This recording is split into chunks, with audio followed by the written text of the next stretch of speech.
राम राम भाई सब ने। मैं दीपक आरजेएम स्टडी चैनल पर आप सब लोगों का स्वागत करता हूँ।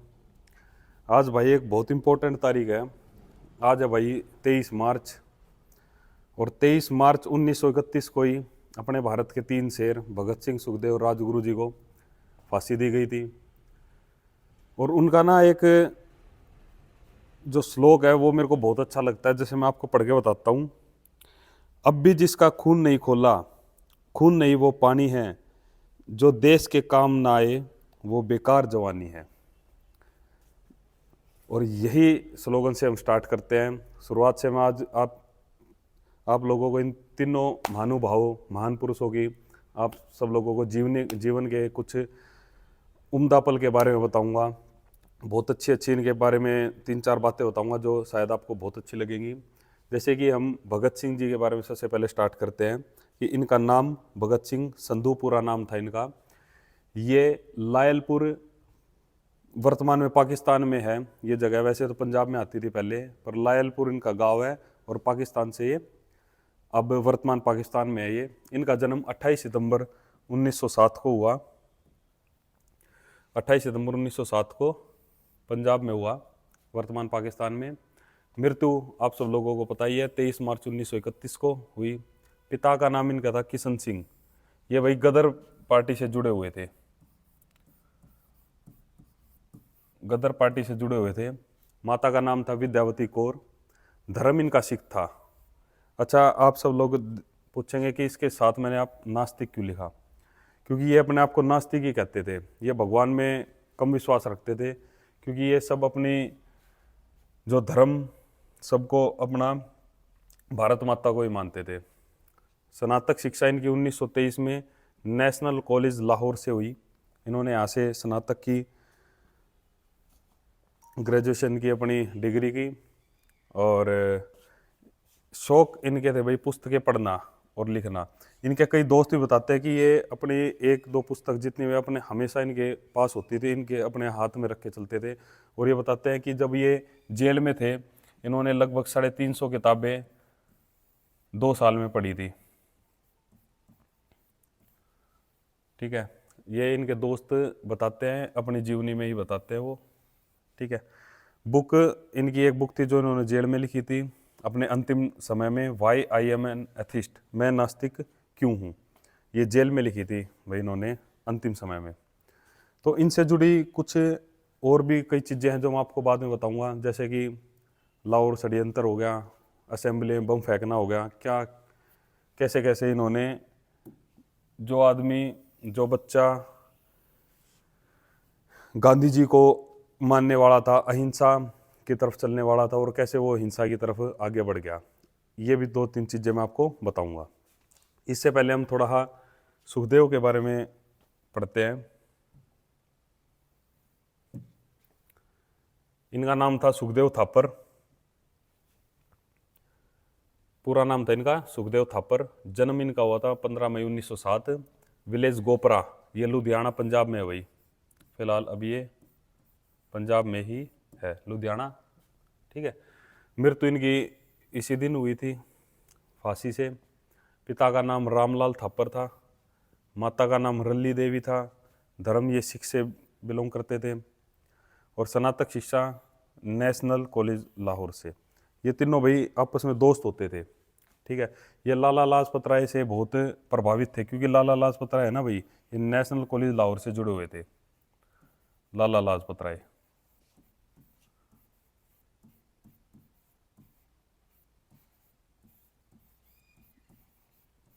ठीक है भाई, ये अपनी इनकी जो विचारधारा थी, ये भाई एक्सट्रीमिस्ट होते थे।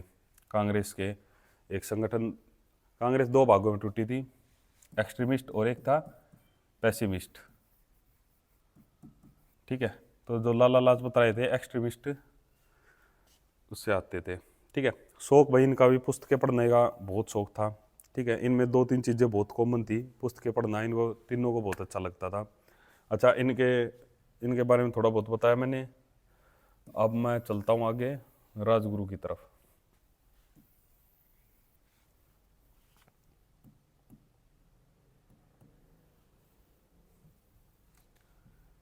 इनका पूरा नाम था भाई शिवराज हरिराम राजगुरु। ठीक है।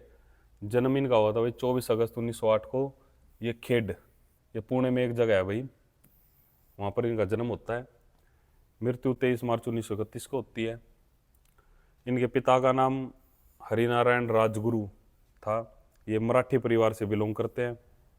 ठीक है। माता का नाम पार्वती देवी था। ठीक है। धर्म मराठी परिवार से आते थे। और भाई का नाम था इनका दिनकर।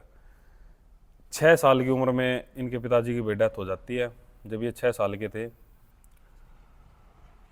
उसके बाद ये भी लेनिन की विचारधारा से बहुत प्रभावित थे। Lenin, Karl marks.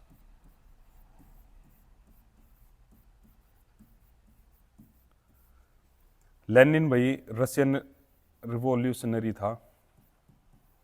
ठीक है।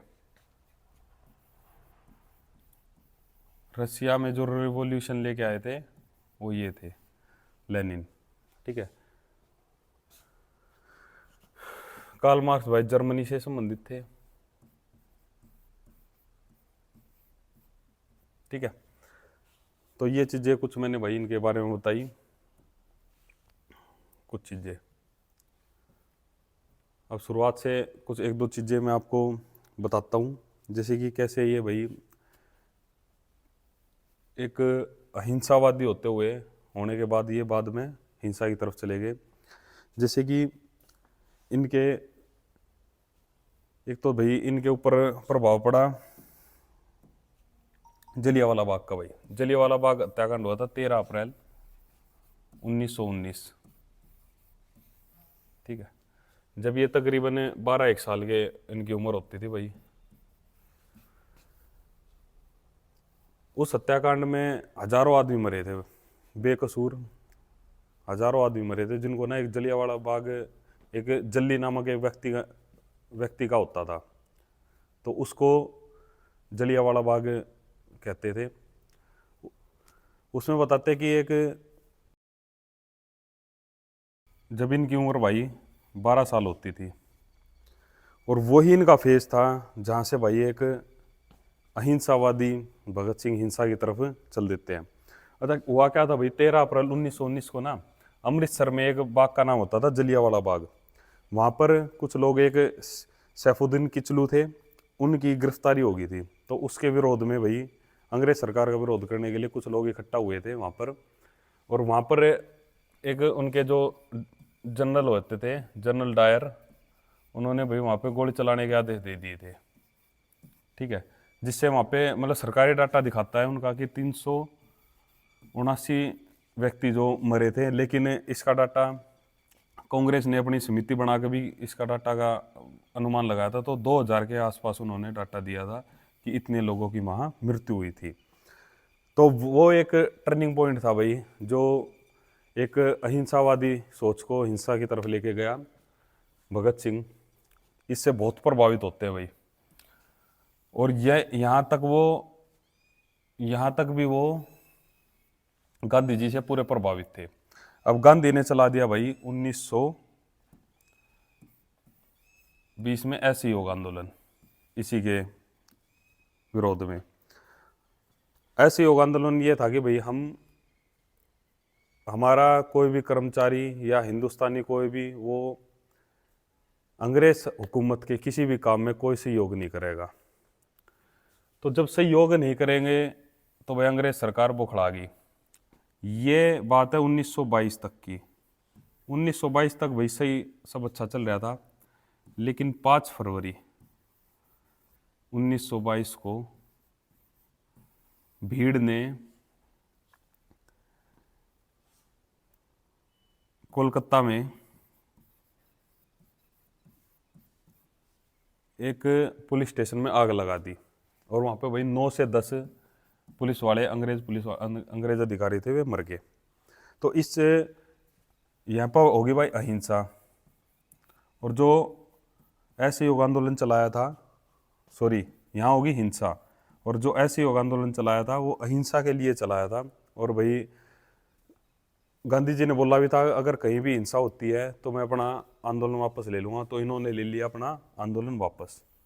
अब यहाँ ये टर्निंग पॉइंट था भाई, जो इनकी जो विचारधारा है यहाँ आके भाई वो बहुत आहत हुई इनकी, और ये भाई लेनिन की तरफ चले गए। मैंने बताया था लेनिन उसी वक्त रशिया में रिवॉल्यूशन चल रहा था, ठीक है। तो रशिया रिवॉल्यूशन को हेड कर रहे थे लेनिन, और जो उनकी विचारधारा थी थोड़ी उग्र विचारधारा थी। तो इन्होंने ठान लिया कि भाई हिंसा से कुछ, अहिंसा से कुछ नहीं होने वाला है, अब हिंसा करके ही भाई हम अपने देश को आज़ाद करवाएंगे। तो भाई इसके बाद इन्होंने भाई अपने कॉलेज में जब ये पढ़ते थे 1923 में, जो कई बार पेपरों में पूछा है, तो मैं पेपरों के भी कुछ चीज़ें ले लेता हूँ भाई। 1923 में इन्होंने ना नौजवान सभा की स्थापना करी भाई, नौजवान सभा, ठीक है। ये भाई कॉलेज में रहते हुए थी, लाहौर कॉलेज में, ठीक है। इसके बाद भाई 1900, इसके बाद भाई ये जुड़ गए 1924 में HRA के साथ, हिंदुस्तान रिपब्लिक एसोसिएशन, ठीक है। इसकी जो स्थापना करी थी भाई चंद्रशेखर आज़ाद थे, इनके साथ सचिंदर सान्याल थे, ये इसके मुख्य है जो इसको बनाने वाले थे। इसके बाद 1925 में हो गया भाई काकोरी कांड, ठीक है। काकोरी में क्या था भाई, काकोरी एक जगह का नाम है भाई, ठीक है। इसमें क्या है, यहाँ पर सोने से भरी, मतलब पैसे से भरी ट्रेन लूट ली थी अंग्रेजों की। तो इसको जो लीड कर रहे थे वो थे राम प्रसाद बिस्मिल। भाई राम प्रसाद बिस्मिल को, राजेंद्र लाहिड़ी को, और अशफाकुल्ला खां और रोशन लाल को भाई 1926 में पकड़ लिया और इनको भाई फांसी दे दी। इसके बाद क्या हुआ भाई, HRA का अंत हो गया, क्योंकि HRA के जितने भी मेन हेड थे भाई उन सबको फांसी दे दी थी और कुछ को कैद वगैरह हो गई थी। तो अब यहाँ पे भाई, यहाँ पे भगत सिंह आते हैं भाई 1928 में।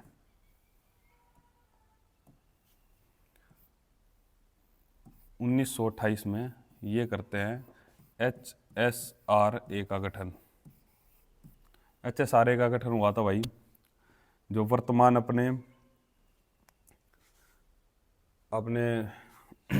HSRA का गठन हुआ था हिंदुस्तान सोशलिस्ट रिपब्लिक एसोसिएशन, ठीक है भाई।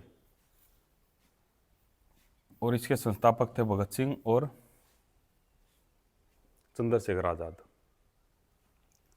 इसके बाद क्या होता भाई, साइमन कमीशन भारत में आ जाता है, 1928 में ही आया था भारत में ही। इसके बाद भारत में आता है, तो इसका भारत में ना जगह जगह भाई विरोध होने लग रहा होता है, जगह जगह जहाँ भी साइमन कमीशन जाता है वहाँ पर विरोध होता है इसका। तो इसके विरोध में भाई अपने लाला लाजपत राय की होगी भाई मृत्यु,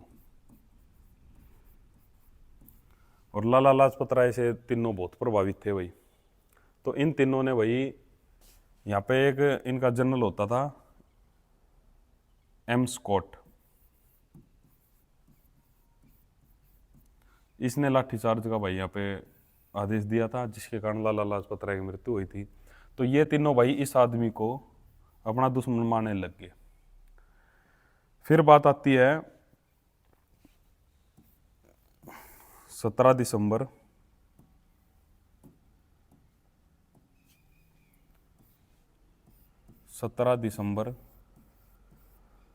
1929। इन्होंने भाई स्कॉट को मारने के लिए चले गए।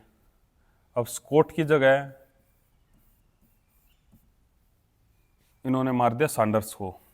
मारने तो ये गए थे स्कॉट्स को, पर इन्होंने मार दिया सैंडर्स को, क्योंकि उस मतलब इन्हें पता नहीं था कि उस गाड़ी में सैंडर्स बैठा है। ये तो स्कॉट्स समझ के ही गए थे, और वही इन्होंने मार दिया सैंडर्स को। तो इसमें ये भाग गए भाई तीनों उस टाइम तो। ठीक है, इसके बाद भाई एक जो मेन चीज आती है,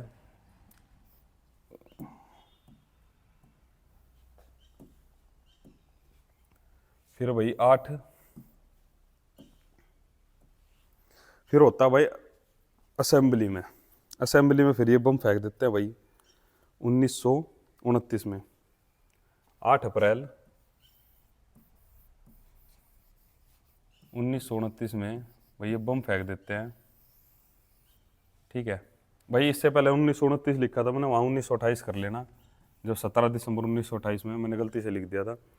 8 अप्रैल 1929 को भाई ये बम फेंकते हैं असेंबली में।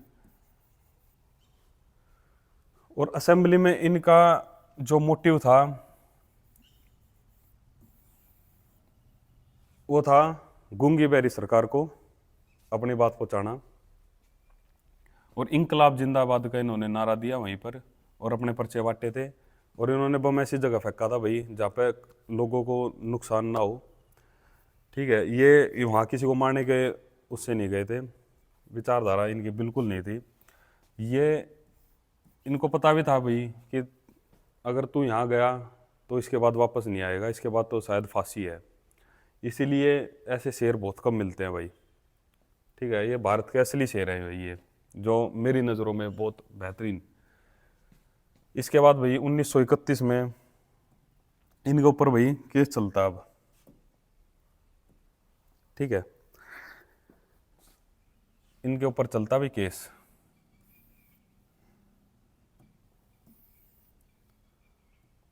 तो उसमें होती है भाई इन दोनों को बटुकेश्वर दत्त और भगत सिंह को भाई, दोनों को असेंबली बम फेंकने के कारण दोनों को भाई वो आजीवन कारा। तो भाई बम फेंकने के चक्कर में असेंबली में इन दोनों को आजीवन कारावास की भाई सजा हो गई। इसके बाद सारे जो रिवॉल्यूशनकारी थे, जो जितने भी क्रांतिकारी थे भाई भारत के, उनको सबको ना एक ही जेल में इकट्ठा कर दिया गया।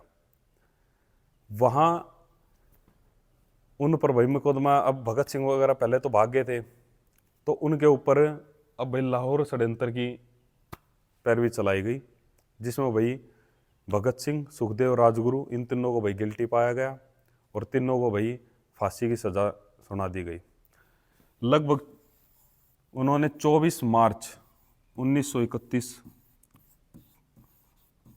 को समय सुबह 6 बजे निर्धारित किया था भाई कि भाई 6 बजे हम इनको फांसी देंगे। लेकिन अंग्रेज सरकार ने क्या किया कि भाई इनको 23 मार्च को ही फांसी दे दी, क्योंकि यूं कहते हैं कि भाई उनके अगर शायद 24 मार्च हो जाती तो उनको फांसी ना हो पाती, क्योंकि इतने क्रांतिकारी पूरे देश से वहाँ जुट चुके थे। वो 24 तारीख को वहाँ हमला करने की भी सोच रहे थे, जिस जेल में वो बंद थे। इसलिए गवर्नमेंट ने क्या किया कि भाई 23 तारीख को इनको फांसी दे दी गई। और ऐसे भाई एक युग का अंत हो गया भाई। जो एक विचारधारा थी, शायद मेरा मानना तो ये है कि भाई गांधी जी ने देश आज़ाद करवाया, हम सब मानते इस चीज़ को, लेकिन इनका भी वही पूरा योगदान। और एक चीज़ जो मेरे को खटकती है ना भाई, ये सबसे ज़्यादा खटकती है कि आज तक भाई इन तीनों को शहीद का दर्जा नहीं दिया भाई।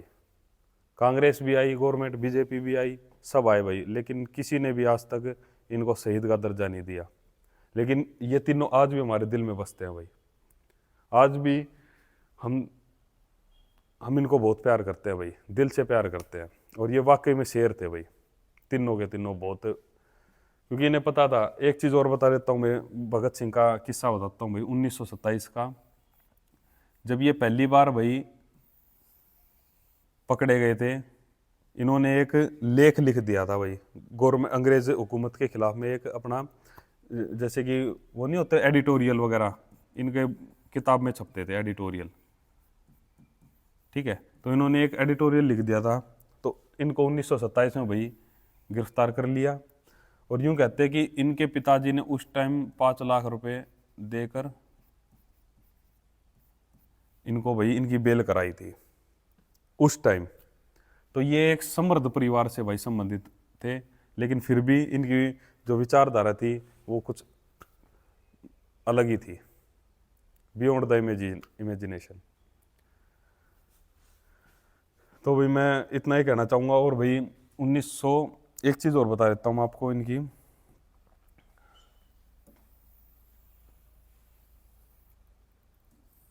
लगभग 1927 में भाई इनको पकड़ा गया जेल में। और जब ये भाई अपनी फांसी की सज़ा हो गई थी, जब इनको 1929 की बात बताता हूँ मैं। यहाँ पर भाई इन्होंने जेल में भूख हड़ताल करी थी।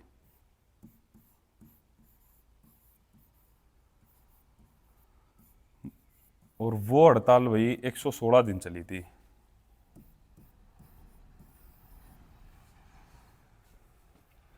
ये बंदा हमारे लिए भूखा रहा था 116 दिन। 116 दिन, ना कि 116 मिनट, ना घंटे, 116 दिन ये हमारे लिए भूखा रहा था। तो भाई ये बड़ी बेहतरीन पर्सनालिटी थी भाई, ये तीनों अपने आप में बड़े बेहतरीन।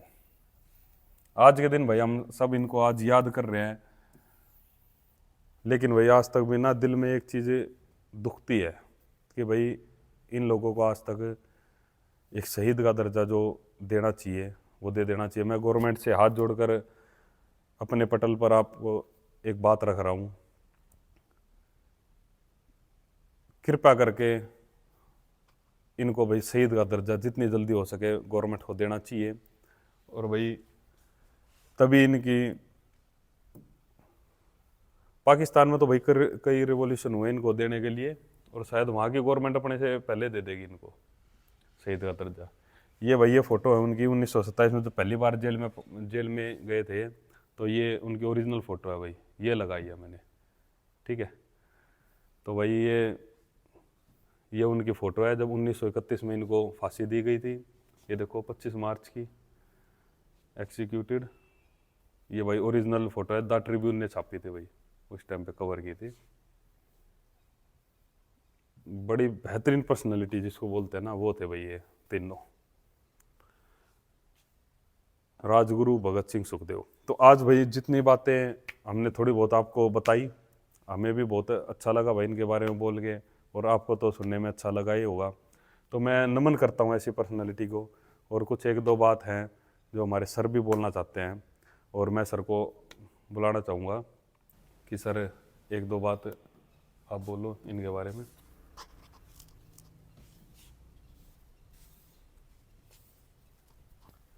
राम राम बच्चों, सभी को कैसे हो बच्चों, ठीक हो? तो यही कहना चाहूँगा बच्चों, मैं जो भगत सिंह जी थे, एक तो पहले तीनों ही देख लो, जितने भी तीनों क्रांतिकारी थे, तीनों का जो शौक था वो था किताबें पढ़ने का। जेल में बैठकर भी इन्होंने किताबें पढ़ी हैं बच्चों, ठीक है। और जो भगत सिंह जी हैं 714 दिन जेल में रहे हैं, 714 दिन। और उन दिनों में 300 से 350 लगभग इतनी किताबें इन्होंने पढ़ी हैं 714 दिन में। तो एक एवरेज लगा लो, 2-2.5 दिन में एक किताब पढ़ी है। देख लो कितना संघर्ष किया बच्चों, जेल में बैठकर भी किताबें पढ़ी। और आपको आपको मतलब सरकारी नौकरी पाने के लिए कितनी 3-4 किताब है, बस वही पढ़नी है और कुछ नहीं करना। इनसे सीख लो बच्चों, ठीक हो? जितने भी हमारे क्रांतिकारी हैं इनसे आपको कुछ सीख लेनी चाहिए। 3-4 किताबें कितना टाइम लगेगा? महीना 2 महीने में, 2 महीने में आप आराम से पढ़ोगे डेली 2-2 3-3 पेज, तब भी आप आसानी से कर जाओगे, ठीक है। तो इनसे मतलब सीख लो बच्चों और आगे बढ़ो ज़िंदगी में। और एक दो जो इनके फेमस वाक्य हैं भगत सिंह जी के, मैं वो कहना चाहूँगा। एक तो इनका नारा था इनकलाब जिंदाबाद, ये काफ़ी एग्ज़ाम में पूछा जाता है, इनकलाब जिंदाबाद, ठीक है। और एक और नारा था इनका कि इस कदर वाकिफ़ है मेरी कमल मेरे जज्बातों से कि मैं इश्क लिखना भी चाहूँ तो इनकलाब लिखा जाता है। तो यही कुछ दो और भी वाक्य थे, बट ये दो फेमस ऐसे वाक्य हैं जो एग्ज़ाम्स में भी अक्सर पूछे जाते हैं। तो ठीक है बच्चों, वीडियो ज़्यादा लंबी हो जाएगी, तो मिलते हैं नेक्स्ट क्लास में। जय हिंद, वंदे मातरम, भारत माता की जय।